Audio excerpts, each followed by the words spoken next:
Olá, meus amigos, boa noite, graça e paz. Que esta graça e esta paz possa invadir a sua vida, invadir a sua casa. Eu quero aguardar mais alguns instantes até que os nossos irmãos possam entrar e estar conosco, mas de qualquer maneira nós recebemos um comunicado feito pelo secretário estadual de saúde, dizendo que a partir de amanhã nós vamos entrar num momento de pico. E a grande questão é que aqui em Maringá nós já temos 3 hospitais com 100% dos leitos particulares, mas tem os leitos do SUS ainda não estão lotados. Mas a questão não é trazer preocupação, mas a questão é que nós precisamos de prevenção, nós precisamos tomar muito cuidado com isso. Nós temos promessas de Deus. Quando eu penso com relação a essas questões, a promessa de que praga nenhuma chegará até nossa casa. Mas se chegar, Deus ele vai nos sustentar. E se ele não nos sustentar? E se o vírus vier e te pegar? Para aqueles que creem, nós vamos estar com o Senhor. É lógico que ninguém quer isso, mas eu acho que nós podemos, mesmo em meio a toda esta situação, ter o nosso coração em paz. Por quê? Porque a nossa confiança está posta em Deus. Mesmo a insegurança, mesmo diante das incertezas, nós temos um Deus que cuida de nós, que tem cuidado de nós. Eu tenho repetido isso com frequência, mas é um texto que traz segurança ao meu coração. Jesus, em Mateus 6, ele fala que nós não devemos ficar preocupados ou ansiosos com os cuidados desta vida. Que nós precisamos olhar para as aves do céu e entender que o Pai Celestial, mesmo elas não semeando, colhendo ou armazenando, que o Pai Celestial cuida dela. E Jesus, ele diz, e ele não vai cuidar de você? É claro que vai. Então a nossa confiança está nisto. E a grande questão é, nesta nossa caminhada cristã, nós vamos ter sempre obstáculos, percalços. Sempre vai existir uma coisa ou outra para talvez tentar nos impedir ou retardar aquilo que nós temos em Deus, né? E eu quero repetir um remédio que é muito importante e muito bom para momentos como esse. Palavra, oração e adoração é um tripé que vai nos ajudar em todos os momentos de dificuldade. E com base nisto, já por 2 semanas e hoje eu quero continuar, eu tenho falado sobre a presença manifesta de Deus, o quanto ela é importante. Por quê? Porque esta presença, ela é a base e o alicerce necessário para a nossa caminhada cristã.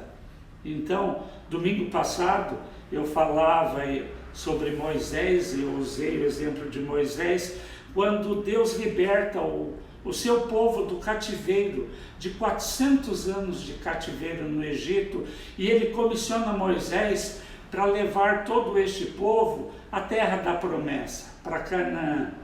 E ele ali promete para Moisés que ele iria enviar o seu anjo, para que este anjo protegesse, guiasse este povo até a terra da promessa. Mas Moisés, ele se posiciona, ele fala, não, Senhor, se a sua presença não for comigo, não me faça subir deste lugar. Por quê? Porque Moisés, ele cria que o que iria distinguir o povo de Deus dos povos daquelas terras para onde eles iriam, era justamente esta presença. E nesta nossa caminhada, na minha e na sua caminhada, diante de tantos obstáculos que nós já enfrentamos e vamos enfrentar, né? Esta presença, ela é fundamental. Então eu quero continuar falando sobre a presença manifesta de Deus. E eu queria convidar você a abrir a sua Bíblia ou o seu aplicativo no celular, no texto de 1 Reis, capítulo 8, eu quero ler o verso de número 10. 1 Reis 8, 10. Então, abra as Escrituras, seja a sua Bíblia ou seu aplicativo no celular, e eu quero convidar você a ler junto comigo. O texto, ele diz assim: E sucedeu, quando os sacerdotes haviam saído do lugar santo, que a nuvem encheu a casa do Senhor, de tal modo que os sacerdotes não conseguiam ficar de pé para ministrar por causa da nuvem, porque a glória do Senhor havia enchido a casa do Senhor. Como eu dizia, né, no domingo passado, nós vimos que esta presença manifesta da presença de Deus no meio do seu povo era aquilo que Moisés julgava necessário e importante para distinguir o povo de Deus do povo daquela terra para onde eles estavam indo. E esta presença hoje, na sua vida, ela é fundamental para distinguir você como um filho amado de Deus das pessoas do mundo, das pessoas lá fora que ainda não conhecem Deus, não têm uma experiência com Deus. Então, ela, como eu disse, ela é fundamental. E nós vemos aqui, né, o que é chamado de uma teofania, uma manifestação da presença de Deus de uma maneira sobrenatural. Salomão, ele havia terminado de construir o templo e ele traz a Arca da Aliança, que era o símbolo da presença de Deus. Essa arca é colocada no Santíssimo Lugar, e quando os sacerdotes saem deste Santíssimo Lugar, diz que a glória de Deus, ela veio como uma nuvem, né? E encheu a casa do Senhor de tal maneira que os sacerdotes, aqueles que estavam preparados, que haviam sido santificados para realizar aquela obra, eles não conseguiam permanecer de pé diante desta presença manifesta. Então, esta impenetrável, insustentável glória de Deus, ela se manifestou como uma nuvem e uma luz tão brilhante, né? Uma manifestação sobrenatural, que até mesmo os sacerdotes não conseguiam permanecer de pé diante desta presença. E eu queria aqui, para começar, destacar duas coisas muito importantes. A primeira dela, esta presença manifesta, ela encheu toda a casa do Senhor. Então a primeira coisa que eu queria que você guardasse no seu coração, que você entendesse, é que o nosso Deus é um Deus de plenitude. Ele não se contenta com parte de algo, com parte. Ele é um Deus de plenitude. A segunda coisa, uma das implicações de uma habitação para o nome de Deus era que a fama e o conhecimento das grandes obras de Deus, elas seriam difundidas, espalhadas a partir daquela casa.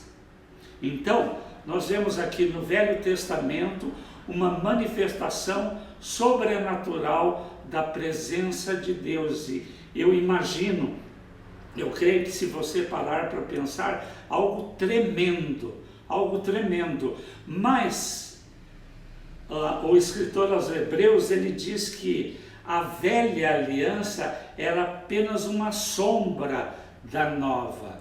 E na nova aliança em Cristo, né, nós temos o que Paulo declara em 2 Coríntios capítulo 16, eu queria que você abrisse comigo, né? Venha comigo para a segunda carta de Paulo aos Coríntios, no capítulo de número 6, o verso de número 16. 2 Coríntios 6, 16. Paulo está comparando, né, o templo de Deus com ídolos, mas ele diz assim: e que acordo tem o templo de Deus com os ídolos? Porque vós sois, olha a declaração de Paulo, vós sois o templo do Deus vivo, e como Deus disse, eu habitarei neles, e andarei entre eles, e eu serei o seu Deus, e eles serão o meu povo, o meu povo, o meu povo. Eu habitarei neles. Olha a declaração que Paulo nos traz nesta segunda carta, neste capítulo, neste versículo. E quando nós vemos Isaías 66, nós vemos uma declaração da grandiosidade do nosso Deus. Ele é um Deus tão grande, tão altíssimo, tão maravilhoso, que Isaías declara que os céus é o seu trono e a terra estrado dos seus pés. Nosso Deus é um Deus tão grande, tão majestoso, que todo o universo não é capaz de contê-lo. Mas ao mesmo tempo ele é tão pequeno que ele veio através da obra de Cristo na cruz do Calvário, veio habitar no seu coração.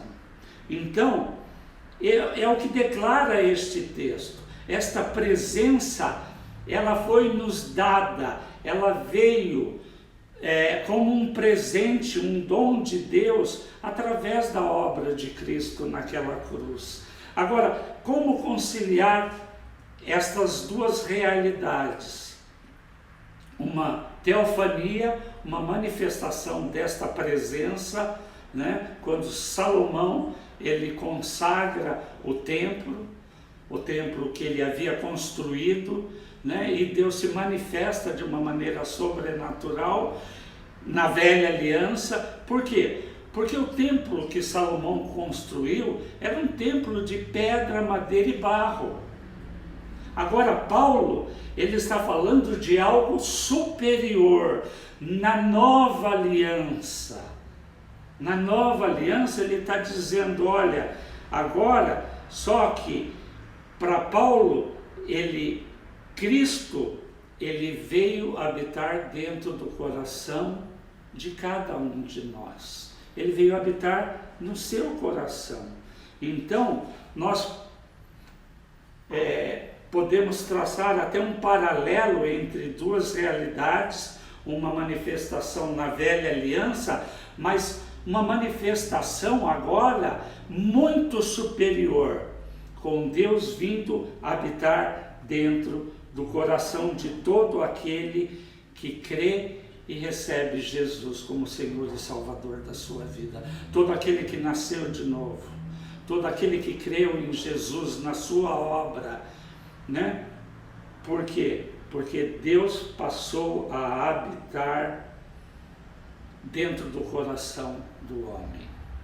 Agora, a grande questão que eu queria deixar para o seu coração, a grande questão é justamente que nós temos crido muito mais no templo de Deus do que no Deus que habita neste templo, né? Nós temos uma facilidade em crer neste texto que Paulo declara que nós somos templo de Deus, que Deus habita em nós, mas não temos esta mesma facilidade para entender que Deus, o Deus Todo-Poderoso, ele habita dentro deste templo. Deus, ele não habita em templo construído por mãos humanas, ele mesmo declara.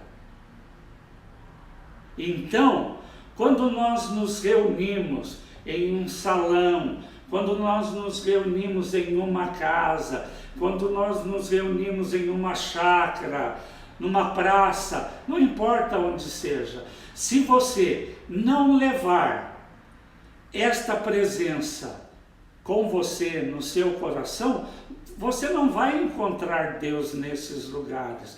Nós precisamos entender esta realidade espiritual. Ele não habita no salão onde a congregação se reúne, ele habita em nós. Tanto que Jesus, em Mateus 18, 20, ele declara que quando 2 ou 3 se reúnem em torno do seu nome, ele declara que ele está ali com eles.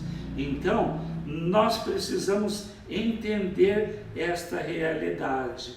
E mais importante de tudo isto, como eu disse, o nosso Deus é um Deus de plenitude, e Ele não quer apenas parte, Ele não quer apenas parte deste templo aqui, deste templo aí, Ele quer o todo. Ele é um Deus de plenitude. Então, o que acontece? Quando você se propõe a usar parte do seu tempo para buscar a Deus através da palavra, através da oração, através da adoração, né? Adoração, isto significa que nós queremos ampliar dentro de nós o espaço desta habitação. Então, quanto mais eu busco, quanto mais intimidade, quanto mais comunhão com Deus, através da sua palavra, através da oração, através da adoração, né? Como eu disse, um remédio para os tempos que nós estamos vivendo nesses dias, quando nós investimos, não vou dizer gastamos, investimos tempo para buscar a Deus, né? Isto significa, isto fala do seu desejo de ampliar este espaço de habitação. Isto fala de plenitude. Isto fala de governo. Isto fala de domínio. Isto fala de reinado. Quando Paulo declara que Cristo, através da obra da cruz, ele nos transportou do reino das trevas para o reino do Filho do seu amor, significa que nós somos transportados de reino. O reino tem um rei, alguém que governa, que domina.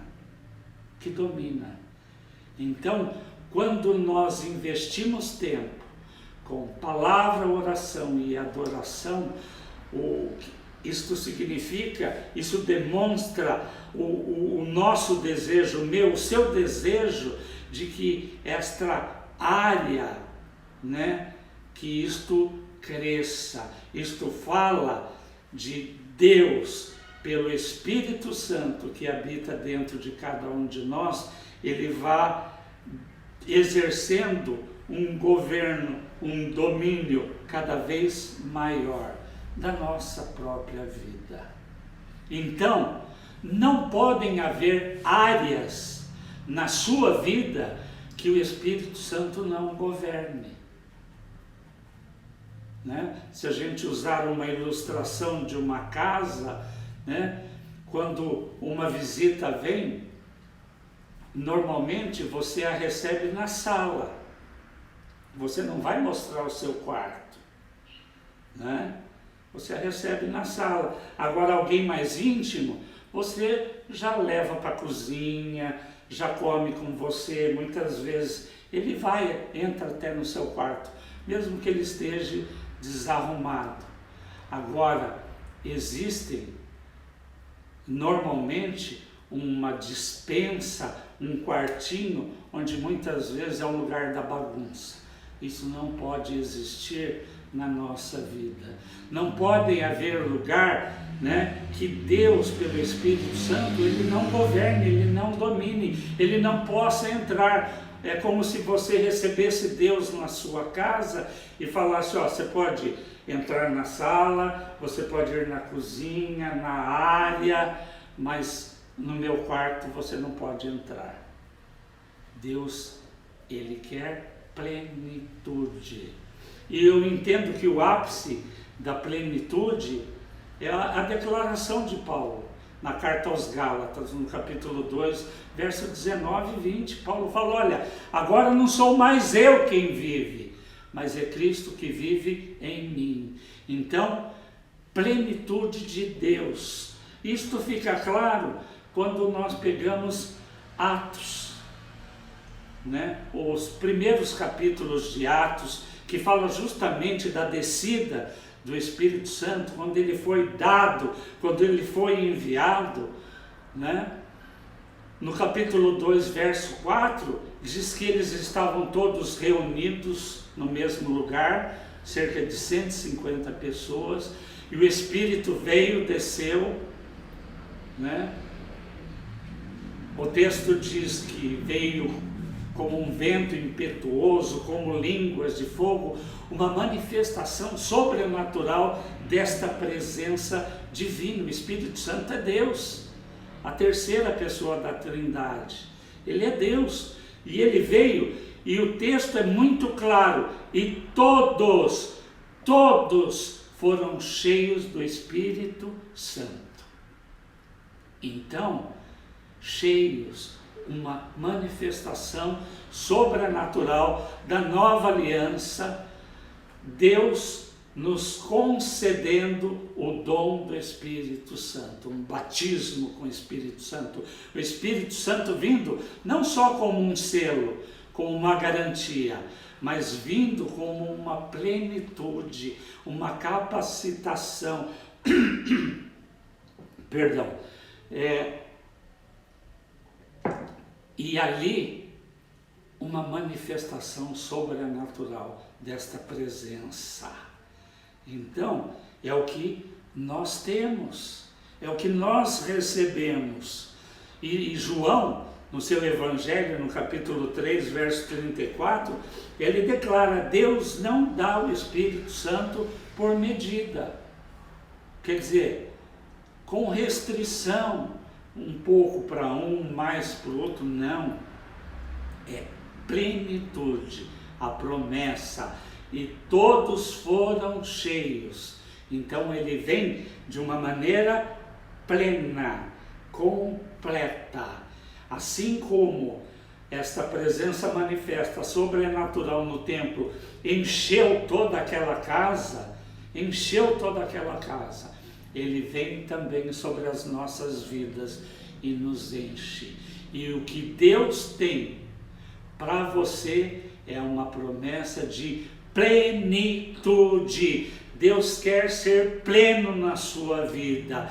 Ele não quer parte da sua vida. Ele quer você como um todo. Então, a minha expectativa e o meu desejo, tanto para a minha vida como para a sua, é que não seja mais você, mas Cristo em você. Cristo em você. O Espírito Santo controlando, tomando, reinando, governando a sua vida. Não vai ser mais você.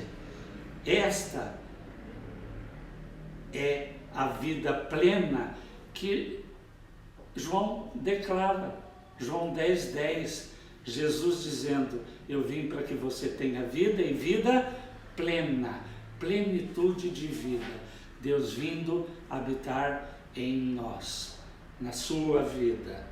Então, nós precisamos entender estas duas realidades, e entender esta plenitude, entender que esta presença tão importante, tão necessária, ela já está dentro de cada um de nós.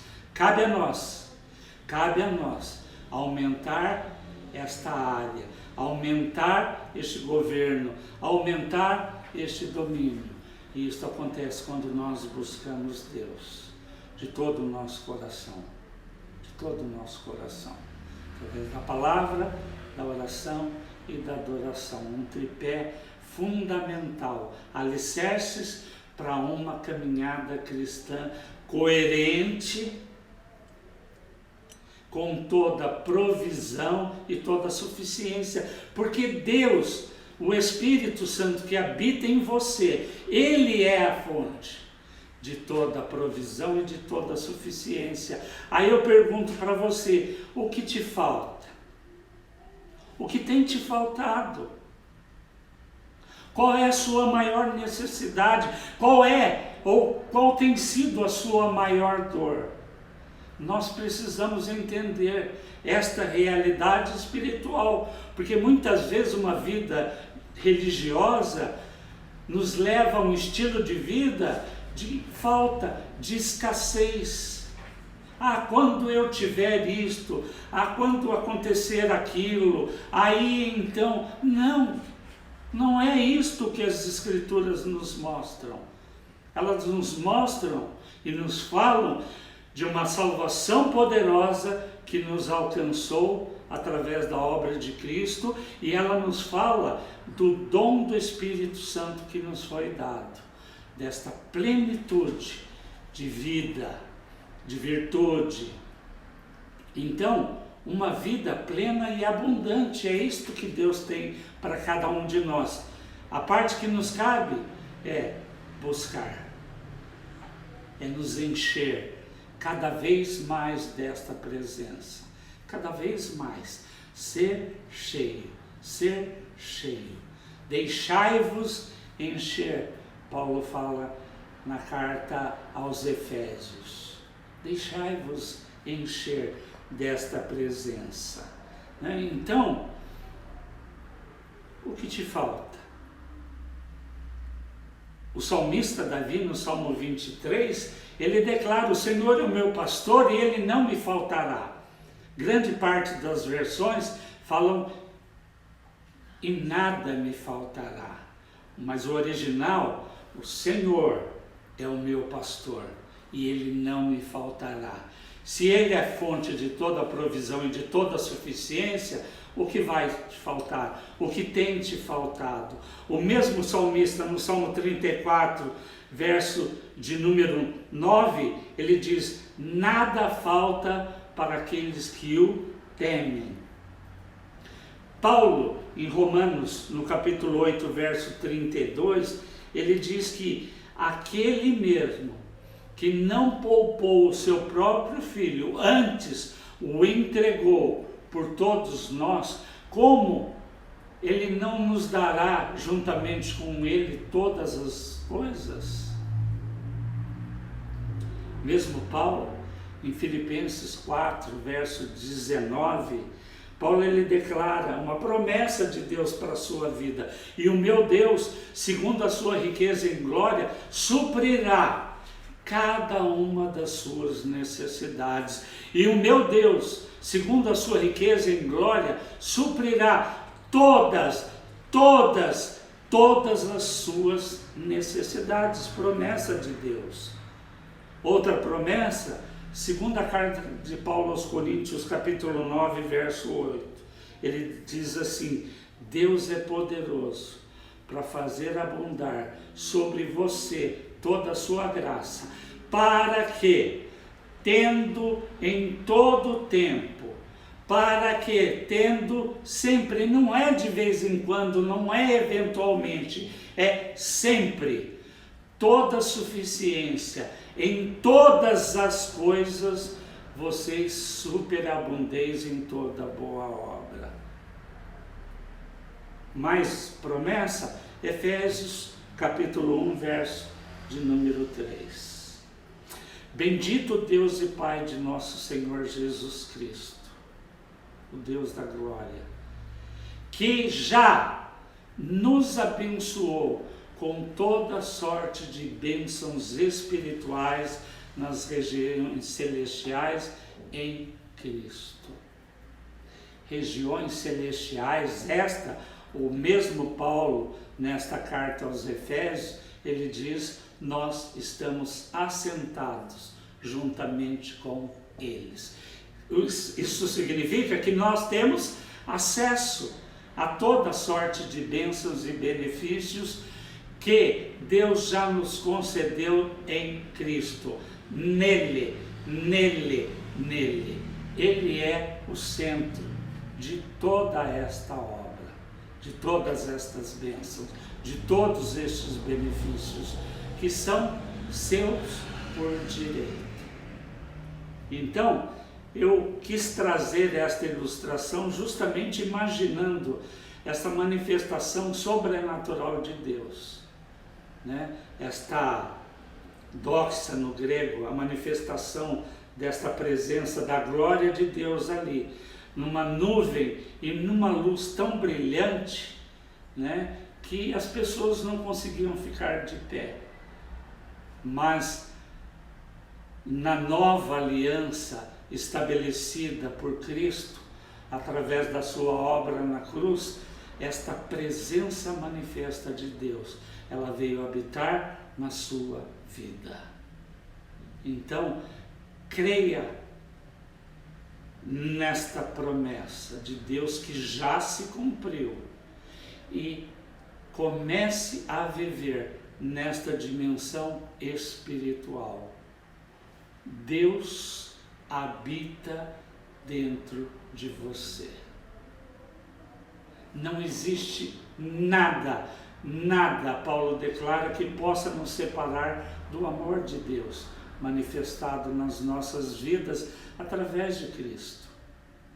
E maior é aquele que habita em você do que aquele que está no mundo. Então, como eu disse, mesmo em meio à situação tão delicada que nós estamos vivendo nesses dias, nós podemos confiar e descansar no Deus da nossa salvação, no Senhor e Rei das nossas vidas, no Espírito Santo, que veio habitar dentro de cada um de nós, que habita na sua vida. Então, o desafio que eu queria deixar para você nesses dias: busque esta plenitude. Invista tempo em palavra, em oração, em uma vida de adoração, e você vai crescer em Deus, e esta plenitude vai tomar a sua vida, e o Espírito Santo de Deus, ele vai governar, vai comandar, vai conduzir você pelos caminhos de Deus, sempre em vitória e em triunfo. Lembre-se, Ele é o pastor da sua vida e Ele não vai faltar, não vai faltar. Você vai experimentar o sobrenatural de Deus. Então, ao encerrar este desafio, esta palavra, eu quero orar pela sua vida. Por você que está me assistindo, por aqueles que vão assistir esta gravação através das mídias, do Instagram, do Face, do YouTube. Eu quero abençoar você. Uma palavra rápida, simples e objetiva. Deus habita em você e Ele quer ser pleno na sua vida, para que você possa viver esta plenitude e caminhar e avançar e conquistar. E acima de tudo, a grande preocupação de Paulo, ele falava mesmo em momentos de crises, de prisões, em temor pela sua vida, ele falava: olha, eu não tenho a minha vida por preciosa, desde que eu cumpra aquilo que Deus propôs para a minha vida. Então, que você possa cumprir aquilo que Deus tem para a sua vida, que você, acima de tudo, possa experimentar toda sorte de benefícios e bênçãos que Deus tem proposto para você. seja pleno, busque esta plenitude, invista tempo com Deus e você vai colher toda sorte de benefícios. Eu quero orar pela sua vida, pela sua casa, para que Deus continue guardando você e toda a sua casa, em nome de Jesus.